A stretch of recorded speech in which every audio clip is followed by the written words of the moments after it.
They are the two most dangerous and feared words in the current political language, striking fear and rage in the hearts of those who can't stomach a good fight. Contested convention. It's coming. It's going to happen. Likely. So let's stop whining and deal with reality, shall we? Ted Cruz is getting a major league dose of Big Apple reality at the moment, buried in the polls, taking heat for making comments about New York values, a statement which is not entirely wrong, take it from a native New Yorker. And yes, there are those who believe he has a chance in New York. And they're saying it without laughing. Hey, no one's laughing when it comes to the immigration battle in America, but there are plenty of people snickering at Donald Trump's idea to make Mexico pay for the wall because it's fraught with repercussions no one wants to talk about until tonight, right here. Clarence Thomas back in the news, and so are political scammers. We got it all covered. Hey, don't fear the facts. Question everything. I'm Ed Berliner. This is The Hardline for Thursday, April 7th, 2016.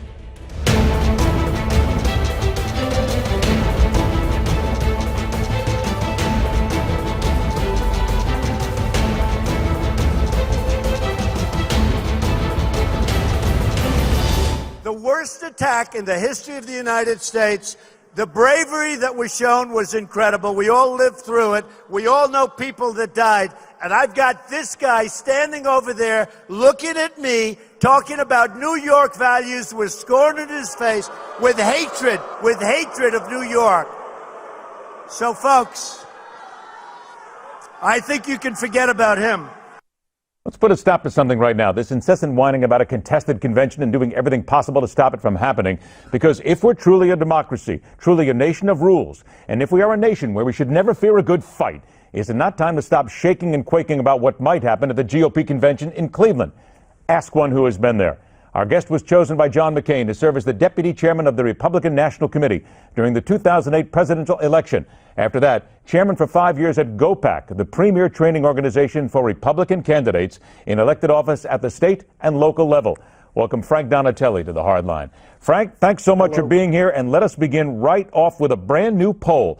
McClatchy-Marist poll says GOP supporters fear a contested election, saying that even if Donald Trump doesn't reach the delegate number, they go to Cleveland, there will still be all sorts of problems. Frank, let's start right there. Why fear the convention? Isn't that what it was all made for, to find the best person, the one willing to fight to lead America? Well, I think a lot of that reflects just a misunderstanding, Ed, of how our presidential nominees are selected. It has always been the case, the Republican Party and the Democratic Party predate Mr. Trump or anybody else that's running today. You have to win the nomination if you get a majority of delegates at a national convention. Now, how those delegates are chosen has changed a lot over the years. Most of them used to be chosen by state conventions, and they were basically establishment figures, party chairs and so forth and so on. As this has evolved, more delegates are now selected in direct primaries. In fact, most states do that now. But it's always been a mixture. And so unless you have a committed number of delegates that are more than the majority, there'll be a contested convention where the delegates will eventually have to make the decision.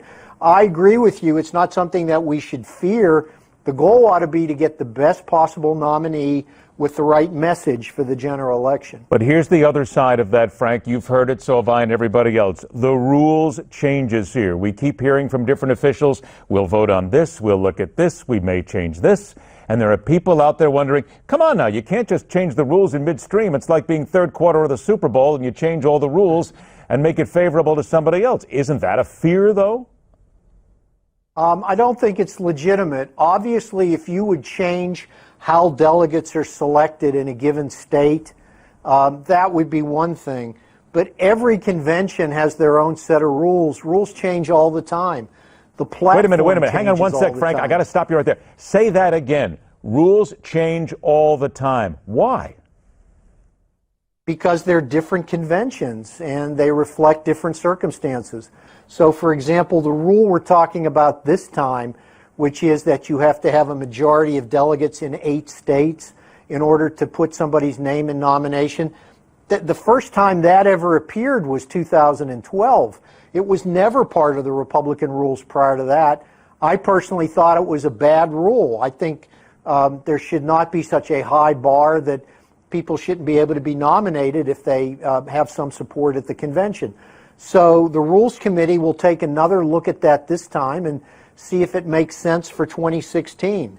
But the Rules Committee is appointed and it's elected by the delegates themselves. And then, of course, the delegates themselves will have the final say on the convention rules when that's voted on during the convention. So, yes, the rules change, but it's always done with the concurrence of the delegates. Frank, I got about a minute left. You've been here before, so I got to ask you the hard question then, and what we've all circled around here.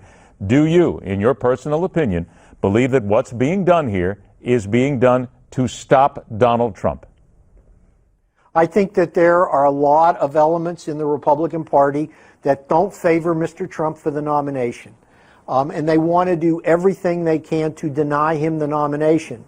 That being said, as long as they play within the rules and try to influence delegates and work at the convention, I don't think there's anything wrong with that. If you're a football team and you get down to the 4-yard line and you turn the ball over on downs, you don't get a touchdown. You know, you came close, but you don't get it. So I would say to all the candidates, Mr. Trump, Mr. Cruz, and Mr. Kasich, keep trying to do everything you can to get the maximum number of delegates within the rules, and let's see what happens at the convention. I just have to ask you briefly, though, 10 seconds. Do you think the RNC could have handled this better? Look, I don't think the RNC wants a contested convention, to be honest with you. I think most people think that the better way for the party to present itself is to have decided on a candidate beforehand. But that's apparently not the way the Republican voters that voted in primaries have decided this time. And here we go. It's only just beginning. Spin the big wheel. Frank Donatelli, it's a pleasure to have you on the show. Thanks so much for your expertise.